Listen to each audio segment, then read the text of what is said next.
तो चलिए अब इसी की मैं आपको सेल की एंट्री करके दिखा देता हूँ कि सेल अगर हमारे लिए करनी हो तो वो किस तरीके से रहेगा। उसके लिए पहुंचेंगे हम अकाउंटिंग वाउचर में। सेल की जो शॉर्टकट की होती है वो F8 होती है, F8 पर पहुंचेंगे हम और यहाँ पर क्वांटिटी, रेट, अमाउंट, आइटम हमारे पास कुछ भी नहीं है, इसलिए हम फिर से एक बार पहुंचेंगे एस वाउचर में। एस वाउचर में जाने के बाद एंटर प्रेस करेंगे। यहाँ पर वाई में हमें कैश को लेना है, एंटर प्रेस करोगे तो जैसे कि एंट्री में हमारे पास लिखा हुआ है जो माउस को मोबाइल को हमने जो सेल किया है वो 1,50,000 में सेल किया है 10% डिस्काउंट के साथ। तो फिर से मैं कैलकुलेटर से आपको दिखा देता हूँ कि हमारे पास जो रेट बताया गया है वो 1,50,000 है। यहाँ पर 1,50,000 का हमें डिस्काउंट 10% निकालना है, जो कि मल्टीप्लाई हम कर देंगे यहाँ पर 50 से 10 से और डिवाइड बाई कर देंगे 100। एंटर प्रेस करेंगे तो यहाँ पर 15,000 रुपए का हमारा डिस्काउंट आ रहा है। अगर मैं 1,50,000 में से माइनस कर देता हूँ 15,000 तो यहाँ पर जो हमारा अमाउंट आ रहा है वो 1,35,000 रुपए निकल कर आ रहा है। यानी हम सीधे सीधे कह सकते हैं जो हमारा सेल का MRP है वो 1,50,000 रुपए है, जो डिस्काउंट है वो 15,000 रुपए और इसको माइनस करके जो हमारा कैश आ रहा है जो हमें लेना है वो 1,35,000 रुपए शो हो रहा है। इसी को इसमें कर देते हैं तो कैश हमारा 1,35,000 आ रहा है। यहाँ पर 1,35,000 एंटर प्रेस करेंगे। हम यहाँ पर लैपटॉप मोबाइल को सेल करना है तो मोबाइल सेल जो है हमारे वो रहेगा 1,35,000 का नहीं बल्कि 1,50,000 में। एंटर प्रेस करेंगे और यहाँ पर हमारे लेना होगा डिस्काउंट पे, क्योंकि इस बार सेल है तो डिस्काउंट पे में ऑटोमेटिक यहाँ पर 15,000 रुपए हमारे शो हो जाएंगे। एंटर प्रेस करते हुए इसको भी हमने ये एक्सेप्ट कर दिया है। नेक्स्ट हमारी जो एंट्री है इसमें आ रहा है हमारे पास लैपटॉप हमने सेल किए हैं 8% के डिस्काउंट पर 1,50,000 में। तो यहाँ पर हम एंटर प्रेस करते हैं, यहाँ पर कैश आएगा हमारे पास। पहले एक बार इसको भी मैं दिखा देता हूँ कि किस तरीके से रहेगा हमारा। तो Ctrl+N मैंने प्रेस किया है तो हमारे पास 1,50,000 का 8% है। तो यहाँ पर मैंने लिखा हुआ है 1,50,000 की multiply 8 divide by 100। Enter press करेंगे, यहाँ पर 12,000 रुपये हमारा डिस्काउंट आ रहा है।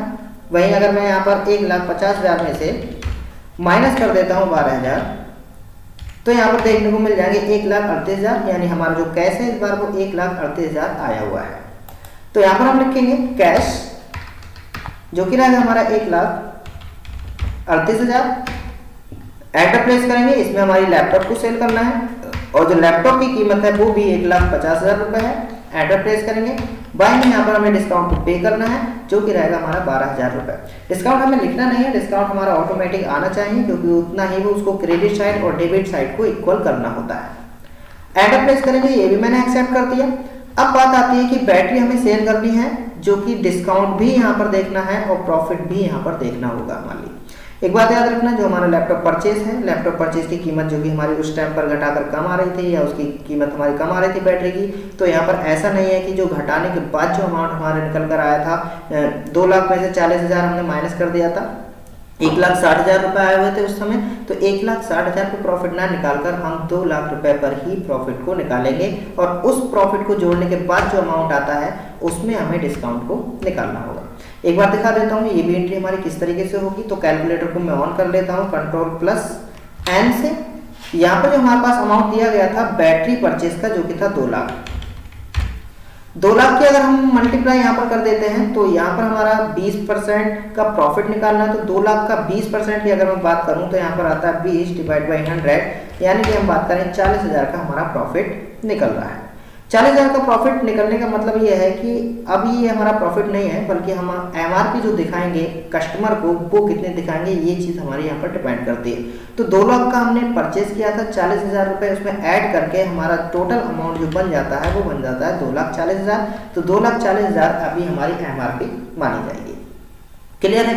2,40,000 अब हमारी MRP बन गई है। तो MRP पर डिस्काउंट हमारा 10% दिया जाएगा। तो 10% का मतलब है 24,000 रुपये का हमारा डिस्काउंट यहाँ पर आएगा।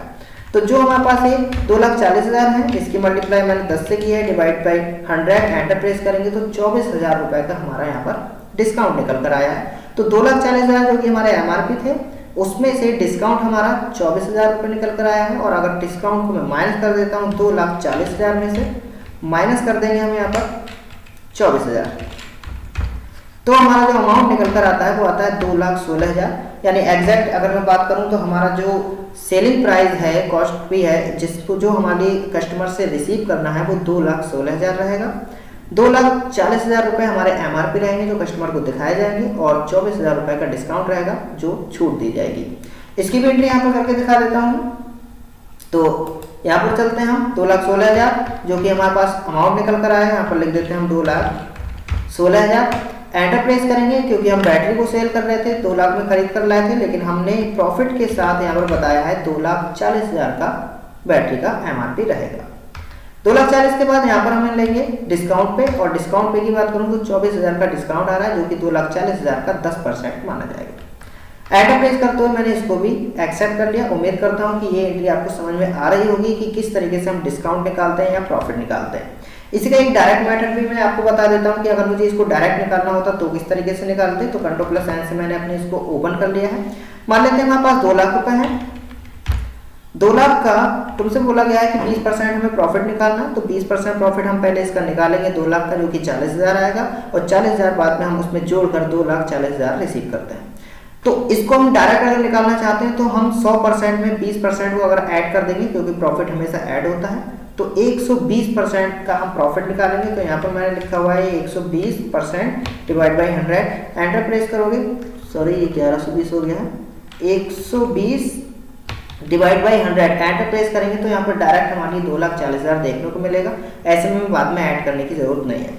और जो हमारे पास ये 2,40,000 रुपये यहाँ पर आया हुआ है, अगर इसका बात करूँ मैं 10% डिस्काउंट का, क्योंकि डिस्काउंट हमारा माइनस होता है, तो यहाँ पर डिस्काउंट माइनस जब हम करेंगे तो 2,40,000 का 10% हो जाएगा हमारा 24,000। 24,000 हम माइनस करेंगे तो उससे अच्छा है कि हम 100% में से 10% को माइनस करके सीधे यहाँ पर देख सकते हैं कि 90% इसका कितना हुआ जो कि हमारे लिए रिसीव करना होगा। तो 2,40,000 का 90% की अगर मैं बात करूँ तो यहाँ पर 2,16,000 हमारे अमाउंट शो हो रहा है। तो अगर चाहते हो आप तो डिस्काउंट को अलग से निकाल के माइनस कर सकते हो, प्रॉफिट को अलग से निकाल के प्लस कर सकते हो, या फिर डायरेक्ट 120%, 130% या 98-97% करके निकाल सकते हो। तो उम्मीद है कि आज की वीडियो में आपको समझ में आया होगा। एक और चीज़ यहाँ पर मैं बता दूँ, आज की हमारी एंट्री में कुछ प्रॉफिट भी हुआ होगा। यहाँ पर प्रॉफिट एंड लॉस में अगर हम बात करें तो यहाँ पर आ चुके हैं नेट एंड प्रॉफिट में, तो 1,39,000 का हमारा नेट प्रॉफिट हो चुका है। अगर डिस्काउंट वगैरह की बात नहीं हुई होती तो 1,50,000 का हमारा प्रॉफिट रहने वाला था। यहाँ पर यहाँ से बैक चल के डिस्प्ले में चलेंगे हम और ट्रायल बैलेंस में जाके हर एक चीज़ को देख लेते हैं। तो यहाँ पर हमारा जो आ रहा है कैश इन हैंड, इस टाइम पर हमारा 21,39,000 हो चुका है और बिजनेस हमने 20 लाख में स्टार्ट किया था। कुछ प्रॉफिट के साथ हमारी कैश जो है कैश इन हैंड अभी हमारी बढ़ चुकी है।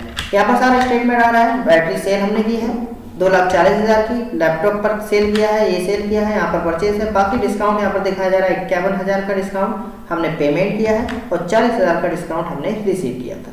तो आज की इस वीडियो में इतना ही। हमने देखा डिस्काउंट और कैलकुलेटर का किस तरीके से यूज करते हैं। बाकी अगली वीडियो में मैं आपको बताऊंगा कि इनवॉइस मोड में हम किस तरीके से डिस्काउंट या परचेज सेल को कर सकते हैं। धन्यवाद।